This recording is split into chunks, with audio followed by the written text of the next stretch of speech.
Bonjour, après avoir présenté la paye, voyons maintenant comment la contrôler, et en particulier avec cette fonction de suivi des paies sensibles, ou paies à surveiller. L'objectif est de demander à la solution d'être proactive, et d'effectuer des contrôles à notre place. Nous allons ici présenter cette fonctionnalité, mais il est important de souligner que celle-ci s'inscrit dans une large panoplie de moyens à votre disposition pour contrôler les paies. Par exemple, des états standards ou paramétrables, des alertes, y compris permettant d'anticiper sur la DSN, un tableau de bord de suivi d'exploitation, des rapports d'audit et contrôle dans HR Intelligence, etc. Comme devant la plupart des fonctions, une première étape permet de se positionner dans une éventuelle population, et dans ce cas, sur une période. Présentation de tous les contrôles que nous avons demandé à la solution d'effectuer. Ces contrôles sont paramétrables, de manière à nous adapter à chaque contexte. Ici, nous avons choisi de mettre en avant les bulletins liés à des entrées ou sorties sur le mois, à des oppositions sur salaire, à des arrêts maladie, à des paies négatives, ou présentant des écarts importants par rapport au mois précédent. Les contrôles sont effectués au moment du calcul de paye, la colonne totale fait apparaître le nombre de bulletins concernés par chaque cas de figure. Au fur et à mesure que vous allez contrôler les bulletins, vous allez pouvoir les toper, de manière à identifier ce restant à contrôler.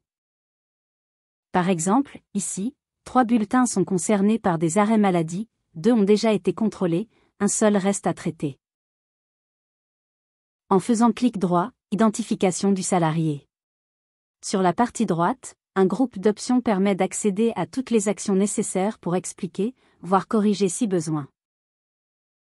Par exemple, visualiser le bulletin, accéder aux arrêts de travail, aux éléments variables, ou au recalcul de la paye. Une fois les contrôles et éventuelles actions de correction effectuées, la première option, option contrôlée, permet de marquer le bulletin comme étant validé, comme nous l'avons vu dans l'écran précédent. Revenons maintenant à l'écran initial de sélection, au niveau duquel plusieurs approches sont possibles. Plutôt que d'afficher l'ensemble des contrôles et les bulletins associés, il est possible de se positionner sur un contrôle particulier, ou comme nous allons le faire, présenter l'ensemble des salariés concernés par les différents contrôles. Nous les voyons ici, et par la première option, accédons au contrôle concerné. Notons qu'un même salarié peut être concerné par plusieurs contrôles, ce qui est le cas de Bernard Martineau avec un arrêt maladie et un écart important par rapport au mois précédent.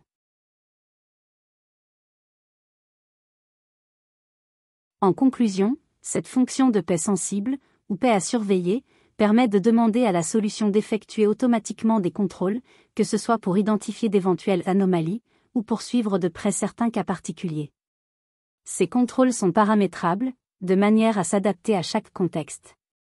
Enfin, rappelons, comme nous l'avons dit en introduction, que cette fonction s'inscrit dans un panel de possibilités de contrôle, avec des éditions, des alertes, des tableaux de bord, etc.